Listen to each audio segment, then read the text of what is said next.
Hi குட்டீஸ், இன்னைக்கு நம்ம பார்க்க போறது உயிர் எழுத்துகள் மட்டும் ஆயுத எழுத்து. இது போன்ற குழந்தைகளுக்கான வீடியோக்கள் நம் சேனலில் உள்ளது. லைக் மற்றும் சப்ஸ்கிரைப் பண்ணிக்கோங்க. ஆ அம்மா, ஆ ஆடு, ஈ இலை, ஈ ஈட்டி, ஊ உணவு, ஊ ஊஞ்சல், ஏ எலி, ஏ ஏனி,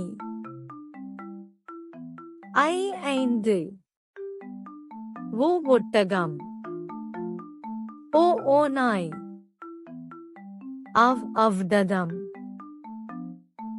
அக்கு எக்குவாள். இந்த வீடியோ உங்களுக்கு பிடிச்சிருந்தா லைக் கொடுங்கள். மேலும் இது போன்ற வீடியோக்களுக்கு சப்ஸ்கிரைப் பட்டனை அழுத்துங்கள். அறிவிப்புக்கு பெல் பட்டனை அழுத்துங்கள்.